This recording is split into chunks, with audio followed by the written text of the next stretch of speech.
본문을 가지고 저희가 거절당한 이유에 대해서 저희가 함께 생각해 보겠습니다. 본문에 나오는 여인이 예수님께 어쩌면 유일하게 거절당한 여인이 아니었나 그런 생각이 들게 됩니다. 이방이었다는 이유로 이제 계취급을 당하게 되고 또 거절당하는 그 아픔을 통해서 개에서 치유받았다라는 것은 개에서 하나님의 자녀로 돌아오게 되는, 그리고 유대인이 아닌 모든 인류를 그 가족으로 부르시는 하나님의 아들, 딸로 부르신 하나님의 놀라운 뜻이 이 여인의 모습을 통해서 계시되고 있다는 것이죠. 그래서 혹시 여러분들이 거절당하는 아픔을 경험하게 될 때 그 거절되는 아픔과 그 과정을 통해서 여러분들은 하나님의 성품과 또 하나님의 아름다우심과 하나님의 능력이 여러분의 삶을 통해서, 여러분들의 오늘을 통해서 모든 이웃들에게 또 모든 인류에게 나타나게 하시려는, 그래서 하나님께서 우리를 하나님의 작품으로 오늘보다 내일 그렇게 아름답게 만들어가고 계시는 중이신 것을 우리가 믿을 수 있어야 된다는 것입니다.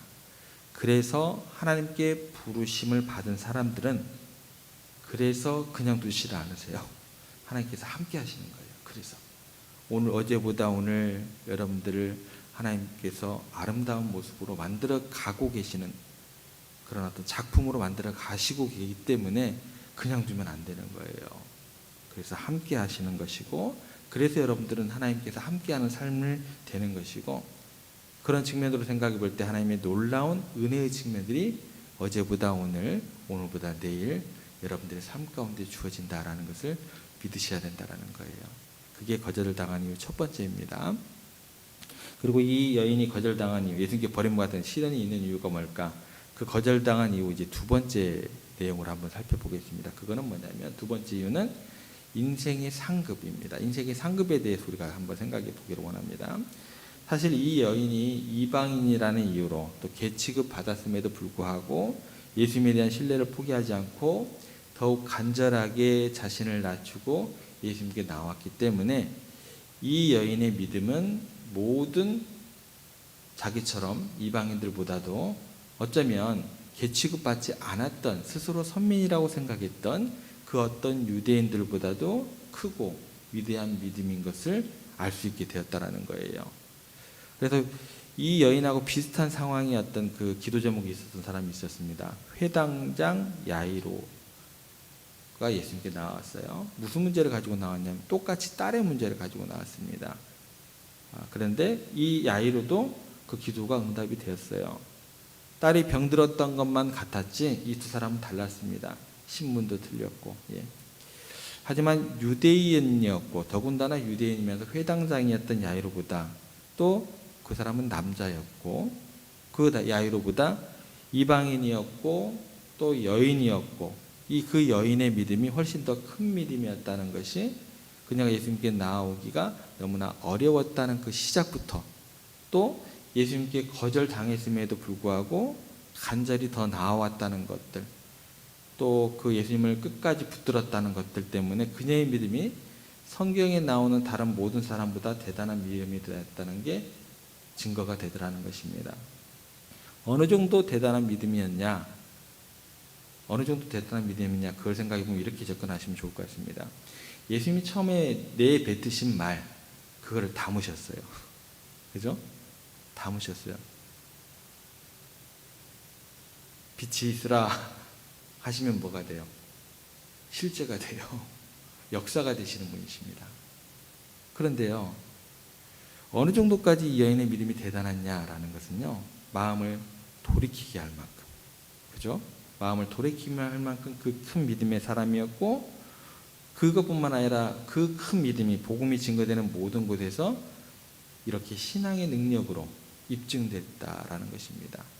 여러분, 우리는 문제의 크기보다도 또 믿음의 크기가 더 중요하다는 것을 우리가 기억했으면 좋을 것 같습니다. 이 여인이 큰 믿음의 사람이라는 것은 예수님께 거절당했기 때문에 더욱더 분명하게 입증이 되더라는 거예요. 간구하자마자 그래, 네 딸이 나았다, 얼마나 좋아요.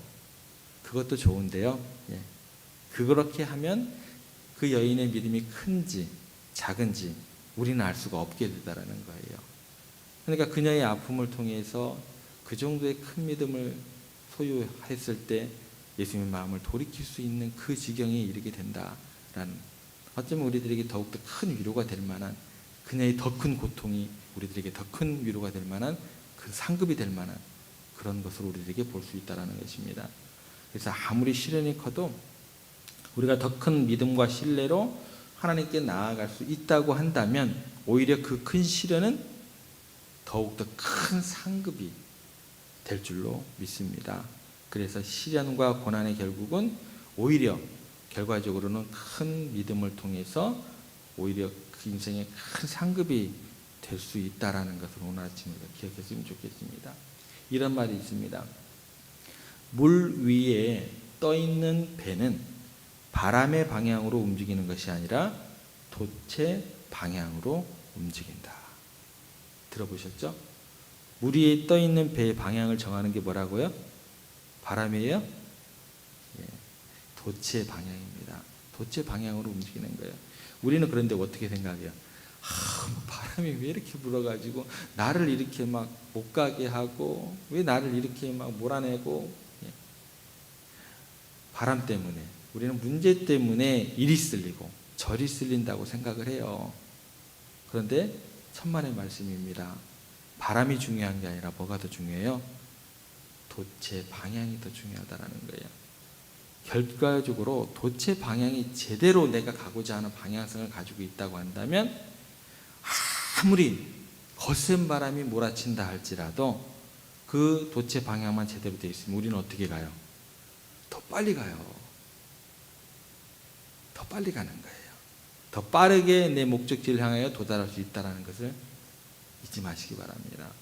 중요한 것은 내가 오늘 거절당했느냐 안 했느냐, 그게 중요한 게 아니에요. 내 시련이 남보다 크냐 작냐, 이것도 중요한 게 아닌 것 같습니다. 믿음의 돛을 달면 이 모든 것들이 우리에게 하나님께서 예비하고 계신 그 시간과 때 상으로 돛을 올리고 있으면 그 바람이 우리를 축복의 항구로 인도하는데 모든 것들이 합력하여서 요긴하게 사용될 줄로 믿습니다. 수로보니게 헬라인 너무나 서글펐죠. 슬펐죠.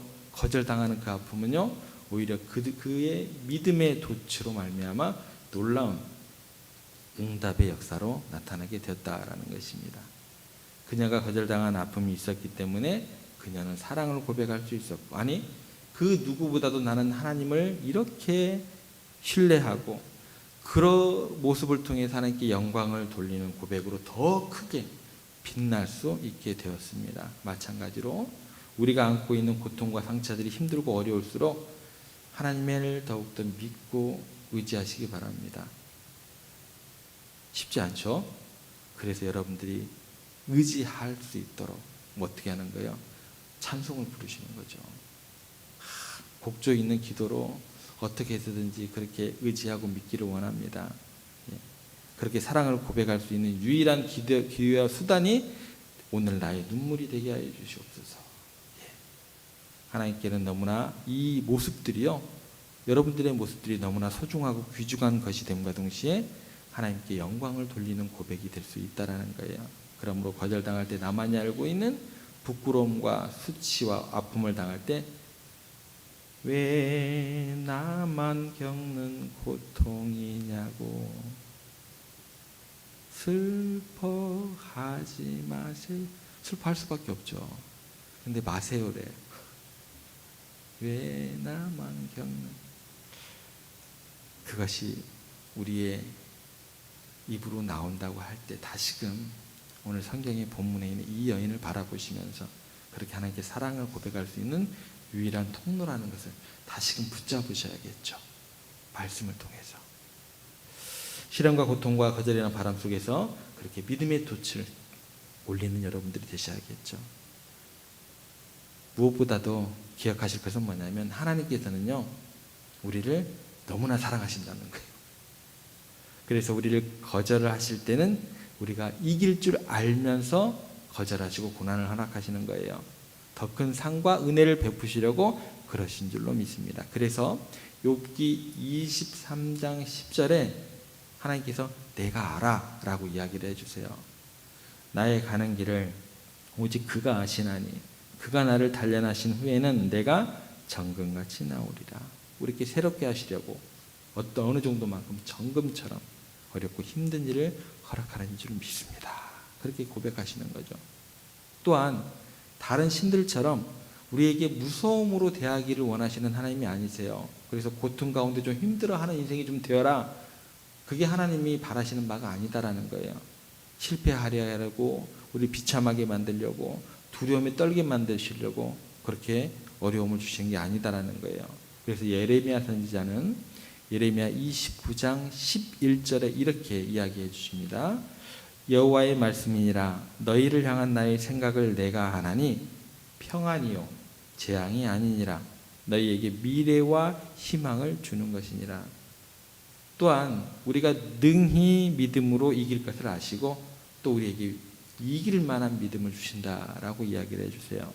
고린도전서 10장 13절에 보면 사람이 감당할 시험 밖에는 너희가 당한 것이 없나니 오직 하나님은 미쁘사 너희가 감당하지 못할 시험 당함을 허락하지 아니하시고 시험 당할 즈음에 또한 피할 길을 내사 너희로 능히 감당케 하시느니라. 오랫동안 거절당하고 해결되지 않은 문제가 있다는 것은 그만큼 내 믿음이 크고 너는 이것도 감당할 수 있는 큰 사람이라는 것을 인정하기를 원하시기 때문에 남다른 고난이 있는 줄 믿으시기 바랍니다. 그걸 극복하고 나면 결과적으로는 믿음의 크기 또 시련의 크기는 더 큰 상급으로 우리들에게 주어진다고 말씀하십니다. 로마서 8장 18절입니다. 생각하건대 현재의 고난은 장차 우리에게 나타날 영광과 비교할 수 없도다. 과거의 아픔은 하나님께서 함께 하심을 통해서 우리에게 큰 영광이 될 것이고 현재의 고난은 장차 나타날 영광과 비교될 수가 없다라는 것입니다. 우리에게 결과적으로는 승리의 기쁨을 안겨주시기를 원한다는 우리 하나님이라는 사실을 기억하시기 바랍니다. 이것을 야고보 사도는 생명의 면류관이다 라고까지 이야기를 해줍니다. 야고보서 1장 12절 말씀입니다. 시험을 참는 자는 복이 있나니 이는 시련을 견디어낸 자가 주께서 자기를 사랑하는 자들에게 약속하신 생명의 면류관을 얻을 것이기 때문이라. 말씀을 정리할게요. 남다른 고난이 있으십니다. 남다른 고난이 있으시면 남다른 사랑이 있다는 것을 기억하시고 또 사랑이 입증될 수 있는 기회로 여기시고 다시금 믿음의 돛을 올리시면서 하나님께 그 사랑을 입증하는 여러분들의 오늘 하루의 삶이 되시기를 부탁을 드립니다. 끝까지 그 하나님 붙드시고 믿음의 돛을 올리시면서 결과적으로는 그 고난의 크기가 더 비교할 수 있는 그 믿음의 상급으로 주님께서 예배하고 계신다는 것을 믿으시고 오늘 하루 다시금 그렇게 힘있게 발걸음으로 그렇게 출발하신 여러분들 되시기를 주님의 이름으로 축복합니다.